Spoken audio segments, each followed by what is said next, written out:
আসসালামু আলাইকুম। লোভনীয় স্বাদের রাজকীয় ডিমের কোরমা রেসিপি নিয়ে আপনাদের সামনে আবারও হাজির হয়ে গেলাম। আর আজকের এই কোরমাটি আমি কোনো ধরনের পানির ব্যবহার ছাড়াই লিকুইড দুধ দিয়ে তৈরি করেছি। তো আশা করছি যারা নতুন রাঁধুনি তাদের কাছে আমার আজকের এই ডিমের কোরমার রেসিপিটি অনেক বেশি হেল্পফুল মনে হবে। আর এই কোরমা আপনারা চাইলে পরোটা, পোলাও কিংবা সাদা ভাতের সাথে অনায়াসে খেতে পারেন। তো অতিথি আপ্যায়নে অল্প খরচে এই ডিমের কোরমা তৈরি করে কিন্তু মেহমানদের সার্ভ করলে আপনি প্রশংসা কুড়াতে পারেন। আর আমার আজকের এই রাজকীয় স্বাদের ডিমের কোরমা রেসিপিটি দেখে নিশ্চয়ই বুঝতে পারছেন কতটা মুখরোচক হয়েছে। তো ভিউয়ার্সদের কাছে বরাবরের মতো রিকোয়েস্ট থাকবে, আমার আজকের এই রাজকীয় স্বাদের ডিমের কোরমা যদি আপনাদের ভালো লাগে অবশ্যই রেসিপিতে লাইক দিয়ে দেখা শুরু করবেন। আর আপনাদের এক একটি লাইক কিন্তু শেয়ারের কাজ করে। তাহলে চলুন কথা না বাড়িয়ে শুরু করা যাক। তো ছোট থেকে বড় সবাই কিন্তু আমরা ডিম বয়েল করতে পারি। তো অফ স্ক্রিনে আমি 12টি ডিম ফুল বয়েল করে নিয়েছি এবং কোরমাটাকে এগিয়ে নিয়ে যেতে এগুলোর খোসাটাকেও আমি অফ স্ক্রিনে ছাড়িয়ে নিয়েছি। এবারে আমি ডিমগুলোকে প্রথমে ভেজে নিব। এর জন্য একটি প্যানের মধ্যে অ্যাড করে দিলাম প্রায় 3 টেবিল চামচের মতো তেল। তেলটা যখন গরম হয়ে গেছে ডিমগুলোকে অ্যাড করে দিচ্ছি। তো ডিমগুলো ভেজে নিলে ডিমের কালারটা যেমন সুন্দর আসবে, খেতেও কিন্তু ভালো লাগবে। তো মিডিয়াম আছে আমি ডিমগুলোকে হালকা একটু ভেজে নিয়ে তেল ঝরিয়ে একটি প্লেটের মধ্যে উঠিয়ে নিচ্ছি। তো ডিমগুলি কিন্তু বেশি দাগ লাগানো যাবে না, এইরকমই হালকা একটু ভেজে নিয়ে উঠিয়ে নেবেন। তো ভেজে নেওয়া ডিমগুলোকে উঠিয়ে নিলাম এবং একই প্যানের মধ্যে ডিমের কোরমাটা তৈরি করার জন্য আবারও অ্যাড করে দিলাম 3 টেবিল চামচের মতো তেল। তারপর আমি অ্যাড করে দিলাম 3 টুকরো করে দারুচিনি, এলাচি, লবঙ্গ এবং গোলমরিচ, সাথে দিয়ে দিলাম ছোট সাইজের 2টি তেজপাতা। এগুলোকে আমি সুন্দর একটি ফ্লেভার আসা পর্যন্ত ভেজে নিলাম। আর এখানে ইন টোটাল আমি 1 কাপের মতো তেল দিয়েছি। তারপর আমি অ্যাড করে দিলাম 2 কাপের মতো পেঁয়াজ কুচি, 1 টেবিল চামচ করে আদা পেস্ট এবং রসুন পেস্টটা অ্যাড করে দিলাম। স্বাদ মতো লবণটা অ্যাড করে দিয়ে স্প্যাচুলা দিয়ে নেড়ে ছেড়ে আদা, রসুন এবং পেঁয়াজটাকে বেশ কিছুক্ষণ ভেজে নিব, যাতে করে পেঁয়াজ, রসুন এবং আদার র ফ্লেভারটা চলে যাওয়ার পাশাপাশি সুন্দর একটা ফ্লেভার অ্যাড হয়ে যায়। দেখুন পেঁয়াজটা কিন্তু অনেকটাই সফট হয়ে এসেছে এবং সুন্দর একটি ফ্লেভার অ্যাড হয়ে গেছে। তো এই পর্যায়ে আমি অ্যাড করে দিলাম ধনিয়া গুঁড়া হাফ চা চামচের চাইতে একটু বেশি, দিয়ে দিলাম হাফ চা চামচ মরিচের গুঁড়া। যেহেতু আমি কুরমাটা তৈরি করব সেজন্য আমি এখানে হলুদ গুঁড়াটা ব্যবহার করছি না। তো খুব ভালোভাবে গুঁড়া মশলাটাকে মিশিয়ে নিলাম। আর দেখুন তেলটাও কিন্তু সেপারেট হয়ে গেছে। তো রাজকীয় স্বাদের ডিমের কুরমার টেস্টটাকে বাড়িয়ে দিতে এই পর্যায়ে আমি 1 চা চামচ টমেটো সস এবং বারবিকিউ সস দিয়ে দিলাম 1 চা চামচের মতো। তো আমার কাছে টক মিষ্টি ঝালের সমন্বয়ে কোরমাটা কিন্তু খেতে খুব বেশি ভালো লাগে। সসটাকে খুব ভালোভাবে মিশিয়ে নিলাম। তারপর আমি এতে অ্যাড করে দিচ্ছি ভেজে নেওয়া ডিমগুলো, হালকা একটু নেড়েচেড়ে মিশিয়ে নিব। আর আজকের এই রাজকীয় স্বাদের ডিমের কোরমাটা কিন্তু আমি শুধু লিকুইড দুধ দিয়ে তৈরি করব। তো এর জন্য আমি এতে অ্যাড করে দিচ্ছি মেজারমেন্ট কাপের প্রায় 3 কাপের মতো লিকুইড দুধ, অর্থাৎ আমি এখানে 750 ml লিকুইড দুধ অ্যাড করে দিচ্ছি। তারপর আমি স্প্যাচুলা দিয়ে হালকা একটু নেড়েচেড়ে মিশিয়ে নিলাম এবং এটিকে আমি প্রথমে ঢেকে রান্না করব মিডিয়াম আঁচে 5 মিনিটের মতো, যাতে পেঁয়াজটা পুরোপুরি সফট হয়ে যায়। আর অবশ্যই পেঁয়াজটাকে সফট করে নেবেন, তা না হলে গ্রেভিটা কিন্তু ঠিক হবে না। তো ফিরে আসলাম 5 মিনিট পর। তো যেহেতু আমি মিডিয়াম আছে 5 মিনিটের মতো রান্না করে নিয়েছি, সেজন্য পেঁয়াজটা সফট হওয়ার পাশাপাশি গ্রেভিটাও কিন্তু অনেকটাই ঠিক হয়ে গেছে। তবে আমি গ্রেভিটাকে আরও কিছুটা ঠিক করে নিব। সেজন্য আমি এই পর্যায়ে চুলা আঁচটাকে মিডিয়াম টু লো হিটে করে দিয়ে রান্না করে নিব আবারও 10 মিনিটের মতো। আর অবশ্যই রান্নার শেষ পর্যায়ে চুলা আঁচটাকে লোতে করে দিয়ে রান্না করে নেবেন। এতে করে গ্রেভিটা ঠিক হওয়ার পাশাপাশি তেলটাও কিন্তু সেপারেট হয়ে যাবে। দেখুন আমার কুরমার গ্রেভিটা কতটা ঠিক হয়েছে এবং তেলটাও কিন্তু উপরে ভেসে উঠেছে। পাশাপাশি অল্প আঁচে রান্না করার ফলে পেঁয়াজটাও কিন্তু একদম গলে গেছে। এতে করে গ্রেভিটা কতটা ঠিক দেখাচ্ছে। এই পর্যায়ে আমি 5 থেকে 6টি কাঁচামরিচ অ্যাড করে দিলাম। তারপর রাজকীয় কুরমার স্বাদ বাড়িয়ে দিতে 1 চা চামচের মতো ঘি অ্যাড করে দিয়েছি। দিয়ে দিচ্ছি 1 চা চামচের মতো চিনি। তারপর চিনি এবং ঘিটা মেল্ট হওয়া পর্যন্ত ঢাকনা দিয়ে ঢেকে রান্না করেছিলাম 1 মিনিটের মতো এবং এটিকে আমি স্ট্যান্ডিং টাইমে রেখে দিয়েছিলাম 10 মিনিট। তো 10 মিনিট পর আমি সার্ভিং ডিশে সার্ভ করে নিয়েছি এবং উপর থেকে ভাজা বেরেস্তা অ্যাড করে দিয়েছি। তো এই রাজকীয় স্বাদের ডিমের কুরমাটা আমি পোলাওয়ের সাথে খেয়ে নিয়েছিলাম। কি দেখে নিশ্চয়ই আপনাদেরও জিভে পানি চলে এসেছে।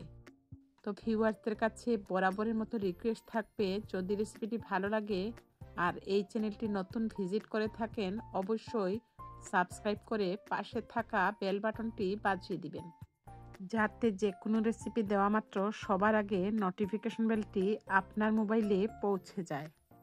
আর যদি খুব বেশি ভালো লাগে ইচ্ছে হলে আপনাদের টাইমলাইনে শেয়ার করে অন্যদেরকে দেখার সুযোগ করে দিতে পারেন। রেসিপি রিলেটেড কোনো প্রশ্ন থাকলে অবশ্যই কিন্তু কমেন্টের মাধ্যমে ফিডব্যাক জানাতে ভুলবেন না। নেক্সট রেসিপি দেখার আমন্ত্রণ জানিয়ে আজকের মতো আপনাদের সবার সুস্থতা এবং মঙ্গল কামনায় বিদায় নিচ্ছি। আল্লাহ হাফেজ। আসসালামু আলাইকুম। আসসালামু আলাইকুম। ভর্তাপ্রেমী ভিউয়ার্সদের স্বাগতম জানিয়ে শুরু করছি আমার আজকের 3 ধরনের ভর্তার রেসিপি। আর এই ভর্তাগুলো তৈরি করা হয়েছিল পহেলা বৈশাখ উপলক্ষে। তো অনেকগুলো ভর্তার মধ্যে আজকে আমি 3টি ভর্তা আপনাদের সাথে শেয়ার করে নিব। তো অফ স্ক্রিনে আমি 250 গ্রাম মসুর ডাল খুব ভালোভাবে ধুয়ে নিয়ে লবণ এবং হলুদ দিয়ে সেদ্ধ করে নিয়েছি। সাথে আমি বড় সাইজের 4টি আলু সেদ্ধ করে ম্যাশড করে নিয়েছি। এরই মাঝে আমি 4টি ডিমও সেদ্ধ করে নিয়েছি। সাথে বেশ কিছু শুকনো মরিচ ভেজে নিয়েছি এবং 5-6টি কাঁচামরিচও কুচি করে কেটে নিয়েছি। সাথে রেখেছি বেশ কিছু ধনেপাতা কুচি। এছাড়াও আমি বড় সাইজের একটি পেঁয়াজকে কুচি করে নিয়েছি। 1.5 কাপের মতো পেঁয়াজ কুচি আমি ভেজে নিয়েছি। আস্ত একটি রসুনের খোসা ছাড়িয়ে সেটিকেও ভেজে নিয়েছি। এছাড়া নিয়েছি 1/2 কাপের মতো সরিষার তেল। তো যেহেতু আমি একসাথে 3টি ভর্তা তৈরি করব, সেজন্য সব কিছুই কিন্তু রেডি করে নিয়েছি সময়টাকে বাঁচানোর জন্য। এট ফার্স্ট আমি ডিমের ভর্তাটা তৈরি করার জন্য প্রথমে ডিমগুলোকে ভেঙে নিচ্ছি। তো ডিম ভর্তার ক্ষেত্রে ডিমগুলোকে খুব ভালোভাবে সেদ্ধ করে নিতে হবে, তারপর এইভাবে ভেঙে নিতে হবে। তো খুব বেশি কিন্তু ম্যাশ করা যাবে না, কিছুটা গোটা গোটা থাকা অবস্থায় এর সাথে আমি অ্যাড করে দিব পেঁয়াজ কুচি। তো আমি এখানে 2 মুঠ অর্থাৎ 1 কাপের মতো কুচনো পেঁয়াজ অ্যাড করে দিলাম। আর অবশ্যই ডিম ভর্তাতে কিন্তু কুচনো পেঁয়াজটাই অ্যাড করে দিবেন। সাথে দিলাম 3-4টি কাঁচামরিচ কুচি। তারপর আমি আস্ত রসুন থেকে 4-5 কোয়া রসুনকে ভেঙে নিচ্ছি। আর অবশ্যই রসুনটাকে টেলে নেবেন অথবা তেলে ভেজে নেবেন। তো পেঁয়াজ কুচির সাথে আমি রসুনগুলোকে কিন্তু ভেজে নিয়েছিলাম। তারপর আমি এতে স্বাদ মতো লবণটা অ্যাড করে দিয়ে পেঁয়াজ কুচি কাঁচামরিচ কুচির সাথে রসুনটাকে খুব ভালোভাবে আবারও ম্যাশ করে নিব। আর আপনারা অবশ্যই ডিমের ভর্তাটা এরকম কুচনো পেঁয়াজ দিয়ে তৈরি করবেন, এতে করে খেতে কিন্তু খুবই সুস্বাদু হয়। তো আমি খুব ভালোভাবে মিশিয়ে নিলাম। তারপর অ্যাড করে দিচ্ছি বেশ কিছু ধনেপাতা কুচি। তারপর আমি আলতো হাতে খুব ভালোভাবে মাখিয়ে নিচ্ছি, যাতে ডিম এবং ধনেপাতাটা একদম খুব বেশি ভেঙে না যায়। সবশেষে আমি এতে অ্যাড করে দিচ্ছি সরিষার তেল। আর যে কোনো ভর্তাতে কিন্তু সরিষার তেলটা অবশ্যই দেওয়ার চেষ্টা করবেন, তাহলে কিন্তু ভর্তাটা খেতে খুব বেশি সুস্বাদু হয়। তো মুখরোচক স্বাদের ডিমের ভর্তাটা কিন্তু অলমোস্ট তৈরি হয়ে গেছে। তারপর আমি আপনাদের সাথে শেয়ার করে নিব মসুর ডালের ভর্তা। তো সেদ্ধ করা মসুর ডালের সাথে প্রথমে আমি নিয়ে নিচ্ছি ভাজা পেঁয়াজ। তো এখানে আমি 1.5 কাপ ভাজা পেঁয়াজ থেকে অর্ধেক পরিমাণ অ্যাড করে দিলাম। তারপর আমি বেশ কিছু শুকনো মরিচ অ্যাড করে দিচ্ছি। আর ঝালটা অবশ্যই আপনাদের টেস্ট অনুযায়ী বাড়িয়ে কিংবা কমিয়ে দিবেন। তো আমি যেহেতু ঝাল পছন্দ করি সেজন্য আমি 5-6টি শুকনো মরিচ অ্যাড করে দিয়েছি। এর মধ্যে আমি 5 কোয়া সেদ্ধ রসুন হাত দিয়ে ঢলে ঢলে ভেঙে নিলাম। তো ভেজে নেওয়া মুচমুচে শুকনো মরিচটাকেও খুব ভালোভাবে ভেঙে নিচ্ছি। তারপর আমি স্বাদ মতো লবণটা অ্যাড করে দিব। তো আশা করছি যারা মসুর ডালের এই ভর্তাটি খেয়েছেন তারা নিশ্চয়ই জেনে থাকবেন এই ভর্তা খেতে কতটা টেস্টি হয়। তো কথা বলতে বলতে 1.5 টেবিল চামচের মতো সরিষার তেল অ্যাড করে দিয়ে উপর থেকে দিয়ে দিচ্ছি ধনে পাতা কুচি, আবারও 2 টেবিল চামচের মতো। আলতো হাতে নেড়ে চেড়ে মিশিয়ে নিলাম। এরই মাঝে তৈরি হয়ে গেল মুখরোচক স্বাদের ডালের ভর্তা। তারপর আমি সবশেষে আপনাদের সাথে শেয়ার করে নিব আলু ভর্তা। তো মেশড করা আলুটা প্রথমে নিয়ে নিলাম। তারপর আমি ভেজে নেওয়া পেঁয়াজগুলো অ্যাড করে দিলাম। সাথে আমি কিছু কুচনো পেঁয়াজও অ্যাড করে দিয়েছি। তারপর ভেজে নেওয়া রসুন কুচি এবং শুকনো মরিচ অ্যাড করে দিচ্ছি। তো যেহেতু আলুর পরিমাণ বেশি সেজন্য 5 থেকে 6টি শুকনো মরিচ অ্যাড করে দিয়েছি। তারপর আমি স্বাদ মতো লবণটা অ্যাড করে দিলাম। কুচনো পেঁয়াজ কুচি দিয়ে দিলাম প্রায় 1 টেবিল চামচের মতো। তারপর আমি শুকনো মরিচ, রসুন এবং কুচনো পেঁয়াজটাকে হাত দিয়ে ঢলে ঢলে ভেঙে নিচ্ছি। তো আপনারা চাইলে কিন্তু ভাজা পেঁয়াজ অথবা কুচনো পেঁয়াজ দিয়েও ভর্তাটি তৈরি করতে পারেন। তবে যেহেতু আমার কাছে কুচনো পেঁয়াজ ছিল সেজন্য আমি দুইটাই ব্যবহার করেছি। এতে করে কিন্তু ভিন্ন রকমের একটি স্বাদের সৃষ্টি হবে। এরপর আমি দিয়ে দিলাম ধনেপাতা কুচি এবং 1 টেবিল চামচের মতো সরিষার তেল। তারপর আমি সমস্ত ইনগ্রিডিয়েন্টস খুব ভালোভাবে মিশিয়ে নিচ্ছি। বিলিভ মি, এইভাবে তৈরি করে দেখবেন আলুর ভর্তা। ভাজা পেঁয়াজ, কুচনো পেঁয়াজ, ধনেপাতা কুচি, সরিষার তেলে এই ভর্তাটা খেতে কতটা টেস্টি হতে পারে আপনারা নিশ্চয়ই দেখেই বুঝতে পারছেন। 3টি ভর্তাই কিন্তু তৈরি হয়ে গেছে। তো আমার ভিউয়ার্সদের কাছে কোন ভর্তাটি সবচাইতে বেশি ভালো লেগেছে অবশ্যই কিন্তু কমেন্টের মাধ্যমে ফিডব্যাক জানাতে ভুলবেন না। আমার আজকের এই ভর্তার রেসিপি যদি আপনাদের ভালো লাগে অবশ্যই একটি লাইক দিবেন।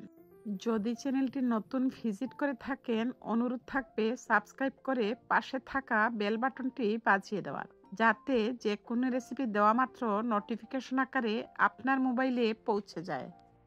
আজকের এই ভর্তাগুলো যদি আপনাদের খুব বেশি ভালো লাগে ইচ্ছে হলে টাইমলাইনে শেয়ার করে অন্যদেরকে দেখার সুযোগ করে দিতে পারেন। তো দেখা হচ্ছে নেক্সট এপিসোডে। ততক্ষণ পর্যন্ত আপনাদের সবার সুস্থতা এবং মঙ্গল কামনায় আজকের মতো বিদায় নিচ্ছি। সবাই ভালো থাকবেন, সুস্থ থাকবেন আর আমার এই ছোট্ট চ্যানেলটিকে এগিয়ে নিয়ে যেতে আমার চ্যানেলটির সঙ্গেই থাকবেন। আল্লাহ হাফেজ। আসসালামু আলাইকুম।